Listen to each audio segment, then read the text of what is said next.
Christina Liu bakal kembali terajui PH Sabah. Pertarungan kuasa dan cabaran PRN Sabah. Politik Sabah kembali panas. Apakah Datuk Seri Christina Liu bakal merampas semula jawatan pengerusi PH Sabah daripada Datuk Iwan Benedict? Dan apakah implikasinya terhadap pilihan raya negeri Sabah yang akan datang? Jom kita kupas isu ini dalam video kali ini.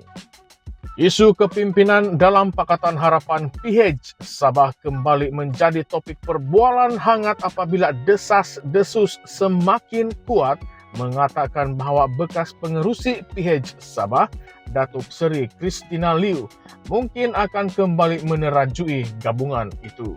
Walaupun Datuk Iwan Benedict, Presiden APCO, telah memenangi jawatan tersebut dengan kelebihan 3 undi, situasi politik yang dinamik dan tekanan dalaman dilihat, memberi ruang kepada spekulasi bahawa perubahan kepimpinan mungkin berlaku dalam masa yang terdekat.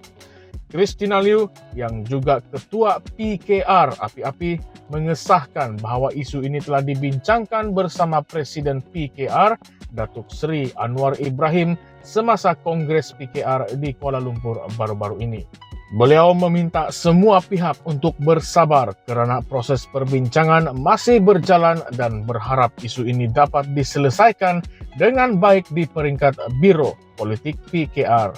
Namun persoalannya, apakah punca sebenar di sebalik isu ini?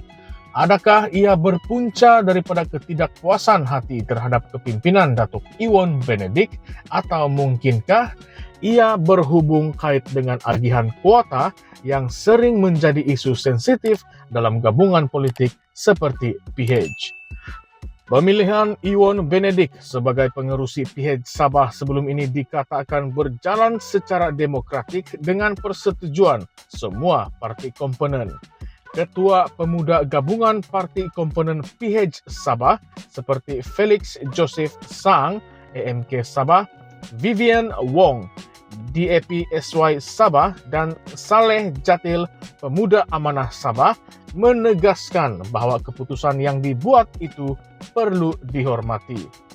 Mereka menekankan bahawa perpaduan dalam PH Sabah adalah asas penting bagi memastikan gabungan itu terus relevan di mata rakyat. Namun, dalam politik, persepsi seringkali memainkan peranan yang sangat besar.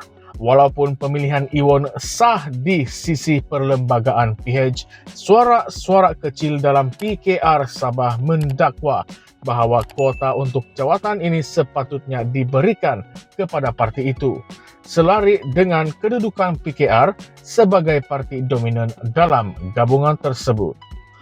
Dalam konteks pilihan raya negeri PRN Sabah yang dijangka akan diadakan selewat-lewatnya pada September 2025, isu kepimpinan dalam PH Sabah ini pastinya akan memberi kesan besar terhadap persiapan gabungan itu.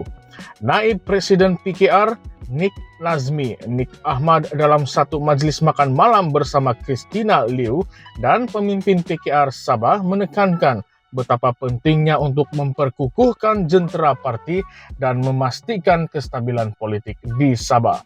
Beliau memberi amaran bahawa tidak ada gunanya memenangi pemilihan dalaman parti jika akhirnya PH Sabah gagal dalam PRN yang akan datang. Ini kerana kejayaan di peringkat negeri adalah lebih penting untuk memastikan kesinambungan dasar dan agenda reformasi yang dibawa oleh kerajaan perpaduan di peringkat pusat. Selain itu, isu berkaitan Perjanjian Malaysia 1963 ataupun MA63 turut disentuh oleh Nik Nazmi.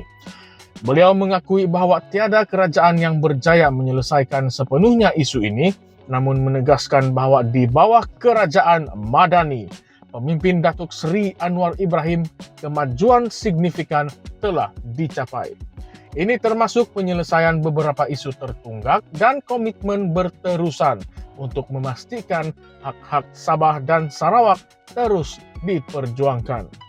Namun, persoalannya, Adakah rakyat Sabah benar-benar merasakan impak daripada komitmen ini? Atau adakah ia sekadar retorik politik yang diulang-ulang setiap kali isu ini dibangkitkan? Sementara itu, pemuda PH Sabah menyeru semua pihak untuk terus menghormati struktur kepimpinan sedia ada dan mengelakkan sebarang percakaran dalaman yang hanya akan merugikan gabungan itu sendiri.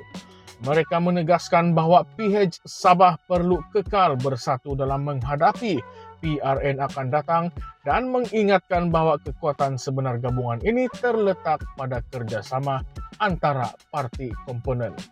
Walaupun begitu, persoalan tetap timbul. Sejauh mana komponen parti dalam PH Sabah benar-benar ikhlas dalam memperkukuhkan gabungan ini? Adakah isu perebutan jawatan ini petanda awal bahwa keretakan sedang berlaku dalam PH Sabah? Secara keseluruhan, isu perebutan jawatan pengerusi PH Sabah ini bukan sekadar soal kuasa dan kedudukan semata-mata, tetapi turut mencerminkan dinamika politik di Sabah yang seringkali unik dan kompleks. Dengan PRN Sabah semakin hampir, segala keputusan yang dibuat oleh pucuk kepimpinan PH Sabah akan membawa kesan besar kepada peluang mereka untuk mengekalkan kuasa di negeri Sabah. Namun, adakah Christina Liu benar-benar mampu membawa PH Sabah ke tahap yang lebih baik sekiranya beliau kembali memegang jawatan ini? Atau adakah Datuk Iwon Benedik sebenarnya berada di landasan yang betul untuk memimpin PH Sabah ke arah kemenangan dalam PRN akan datang? Siapakah yang lebih layak menerajui PH Sabah? Apakah nasib PH Sabah dalam PRN akan datang? Isu politik Sabah sentiasa penuh warna-warni dan kontroversi. Jangan lupa untuk tinggalkan pendapat Anda di ruangan komen di bawah.